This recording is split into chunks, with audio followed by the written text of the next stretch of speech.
शारदीय नवरात्रि के पावन दिन चल रहे हैं और इस समय हम श्रवण कर रहे हैं देवी दुर्गा की स्तुति करने वाले दुर्गा सप्तशती पाठ का।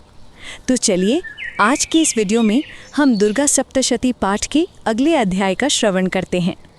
अगर आप भी हर रोज़ दुर्गा सप्तशती पाठ हमारे साथ सुनना चाहते हैं तो हमारी इस चैनल को सब्सक्राइब कर लें ताकि हर रोज़ आपको कथा समय पर मिलती रहे। तो चलिए कथा का प्रारंभ करते हैं। दुर्गा सप्तशती 11वां अध्याय। निश्चित रूप से दुर्गा सप्तशती का 11वां अध्याय अत्यंत महत्वपूर्ण है, जिसमें शुंभु और निशुंभ के वध के बाद देवताओं द्वारा देवी की स्तुति, नारायणी स्तुति और देवी द्वारा देवताओं को वरदान देने का वर्णन है। माता भगवती की आराधना और उनका ध्यान करते हुए इस प्रकार प्रार्थना करते हैं। मैं भुवनेश्वरी देवी का ध्यान करती हूँ। उनके श्रीअंगों की आभा प्रभात काल के सूर्य के समान है और मस्तक पर चंद्रमा का मुकुट है। वे उभरे हुए स्तनों और 3 नेत्रों से युक्त हैं। उनके मुख पर मुस्कान की छटा छाई रहती है और हाथों में वरद, अंकुश, पाश एवं अभय मुद्रा शोभा पाते हैं। ऋषि कहते हैं, देवी के द्वारा वहाँ महादैत्यपति शुंभ के मारे जाने पर इंद्र आदि देवता अग्नि को आगे करके उन कात्यायनी देवी की स्तुति करने लगे। उस समय अभीष्ट की प्राप्ति होने से उनके मुख कमल दमक उठे थे और उनके प्रकाश से दिशाएं भी जगमगा उठी थीं। देवता बोले, शरणागत की पीड़ा दूर करने वाली देवी, हम पर प्रसन्न हो। संपूर्ण जगत की माता, प्रसन्न हो। विश्वेश्वरी, विश्व की रक्षा करो। देवी, तुम ही चराचर जगत की अधीश्वरी हो। तुम इस जगत का एकमात्र आधार हो, क्योंकि पृथ्वी रूप में तुम्हारी ही स्थिति है। देवी, तुम्हारा पराक्रम अलंघनीय है। तुम ही जल रूप में स्थित होकर संपूर्ण जगत को तृप्त करती हो। तुम अनंत बल संपन्न वैष्णवी शक्ति हो। इस विश्व की कारणभूता परा माया हो। देवी, तुमने इस समस्त जगत को मोहित कर रखा है। तुम ही प्रसन्न होने पर इस पृथ्वी पर मोक्ष की प्राप्ति कराती हो। देवी, संपूर्ण विद्याएं तुम्हारे ही भिन्न भिन्न स्वरूप हैं। जगत में जितनी स्त्रियां हैं वे सब तुम्हारी ही मूर्तियां हैं। जगदम्ब, एकमात्र तुमने ही इस विश्व को व्याप्त कर रखा है। तुम्हारी स्तुति क्या हो सकती है? तुम तो स्तवन करने योग्य पदार्थों से परे एवं परावाणी हो। जब तुम सर्वस्वरूपा देवी स्वर्ग तथा मोक्ष प्रदान करने वाली हो, तब इसी रूप में तुम्हारी स्तुति हो गई। तुम्हारी स्तुति के लिए इससे अच्छी उक्तियाँ और क्या हो सकती हैं? बुद्धि रूप से सब लोगों के हृदय में विराजमान रहने वाली तथा स्वर्ग एवं मोक्ष प्रदान करने वाली नारायणी देवी, तुम्हें नमस्कार है। कला, काष्ठा आदि के रूप में क्रमशः परिणाम अवस्था परिवर्तन की ओर ले जाने वाली तथा विश्व का उपसंहार करने में समर्थ नारायणी, तुम्हें नमस्कार है। नारायणी, तुम सब प्रकार का मंगल प्रदान करने वाली मंगलमयी हो। कल्याणदायिनी शिवा हो। सब पुरुषार्थों को सिद्ध करने वाली शरणागत वत्सला, 3 नेत्रों वाली एवं गौरी हो। तुम्हें नमस्कार है। तुम सृष्टि, पालन और संहार की शक्ति भूता सनातनी देवी, गुणों का आधार तथा सर्वगुणमयी हो। नारायणी, तुम्हें नमस्कार है। शरण में आए हुए दीनों एवं पीड़ितों की रक्षा में संलग्न रहने वाली तथा सबकी पीड़ा दूर करने वाली नारायणी देवी, तुम्हें नमस्कार है। नारायणी, तुम ब्रह्माणी का रूप धारण करके हंसों से जुते हुए विमान पर बैठती तथा कुश मिश्रित जल छिड़कती रहती हो। तुम्हें नमस्कार है। माहेश्वरी रूप से त्रिशूल, चंद्रमा एवं सर्प को धारण करने वाली तथा महान वृषभ की पीठ पर बैठने वाली नारायणी, तुम्हें नमस्कार है।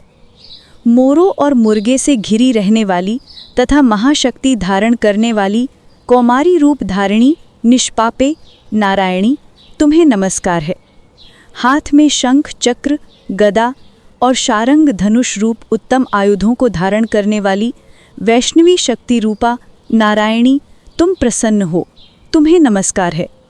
हाथ में भयानक महाचक्र लिए और दाढ़ों पर धरती को उठाए वाराही रूप धारिणी कल्याणमयी नारायणी, तुम्हें नमस्कार है। भयंकर नृसिंह रूप से दैत्यों के वध के लिए उद्योग करने वाली तथा त्रिभुवन की रक्षा में संलग्न रहने वाली नारायणी, तुम्हें नमस्कार है। मस्तक पर किरीट और हाथ में महावज्र धारण करने वाली, सहस्त्र नेत्रों के कारण उद्दीप्त दिखाई देने वाली और वृत्रासुर के प्राणों का अपहरण करने वाली इंद्र शक्ति रूपा नारायणी देवी, तुम्हें नमस्कार है। शिवदूती रूप से दैत्यों की महती सेना का संहार करने वाली, भयंकर रूप धारण तथा विकट गर्जना करने वाली नारायणी, तुम्हें नमस्कार है। दाढ़ों के कारण विकराल मुख वाली, मुंडमाला से विभूषित मुंडमर्दिनी चामुंडा रूपा नारायणी, तुम्हें नमस्कार है। लक्ष्मी, लज्जा, महाविद्या, श्रद्धा, पुष्टि, स्वधा, ध्रुवा, महारात्रि तथा महाअविद्या रूपा नारायणी, तुम्हें नमस्कार है। मेधा, सरस्वती, वरा, श्रेष्ठा, भूति, ऐश्वर्य रूपा, बाभ्रवी, भूरे रंग की अथवा पार्वती, तामसी, महाकाली, नियता, संयम परायणा तथा ईशा, सबकी अधीश्वरी रूपिणी नारायणी, तुम्हें नमस्कार है। सर्वस्वरूपा, सर्वेश्वरी तथा सब प्रकार की शक्तियों से संपन्न दिव्य रूपा दुर्गे देवी, सब भयों से हमारी रक्षा करो, तुम्हें नमस्कार है। कात्यायनी, ये 3 लोचनों से विभूषित तुम्हारा सौम्य मुख सब प्रकार के भयों से हमारी रक्षा करे, तुम्हें नमस्कार है। भद्रकाली, ज्वालाओं के कारण विकराल प्रतीत होने वाला, अत्यंत भयंकर और समस्त असुरों का संहार करने वाला तुम्हारा त्रिशूल भाई से हमें बचाए, तुम्हें नमस्कार है। देवी, जो अपनी ध्वनि से संपूर्ण जगत को व्याप्त करके दैत्यों के तेज नष्ट किए देता है, वह तुम्हारा घंटा हम लोगों के पापों से उसी प्रकार रक्षा करे जैसे माता अपने पुत्रों की बुरे कर्मों से रक्षा करती है। चंडिके, तुम्हारे हाथों में सुशोभित खड्ग जो असुरों के रक्त और चर्बी से चर्चित है, हमारा मंगल करे, हम तुम्हें नमस्कार करते हैं। देवी, तुम प्रसन्न होने पर सब रोगों को नष्ट कर देती हो और कुपित होने पर मनोवांछित सभी कामनाओं का नाश कर देती हो। जो लोग तुम्हारी शरण में जा चुके हैं, उन पर विपत्ति तो आती ही नहीं। तुम्हारी शरण में गए हुए मनुष्य दूसरों को शरण देने वाले हो जाते हैं। देवी अंबिके, तुमने अपने स्वरूप को अनेक भागों में विभक्त करके नाना प्रकार के रूपों से जो इस समय इन धर्मद्रोही महादैत्यों का संहार किया है, वह सब दूसरी कौन कर सकती थी। विद्याओं में, ज्ञान को प्रकाशित करने वाले शास्त्रों में तथा आदि वाक्यों अर्थात वेदों में तुम्हारे सेवा और किसका वर्णन है, तथा तुम्हें छोड़कर दूसरी कौन सी ऐसी शक्ति है जो इस विश्व को अज्ञान में घोर अंधकार से परिपूर्ण ममता रूपी गट्ठी में निरंतर भटका रही हो। जहाँ राक्षस, जहाँ भयंकर विष वाले सर्प, जहाँ शत्रु, जहाँ लुटेरों की सेना और जहाँ दावानल हो, वहाँ तथा समुद्र के बीच में भी साथ रहकर तुम विश्व की रक्षा करती हो। विश्वेश्वरी, तुम विश्व का पालन करती हो। विश्वरूपा हो, इसलिए संपूर्ण विश्व को धारण करती हो। तुम भगवान विश्वनाथ की भी वंदनीया हो।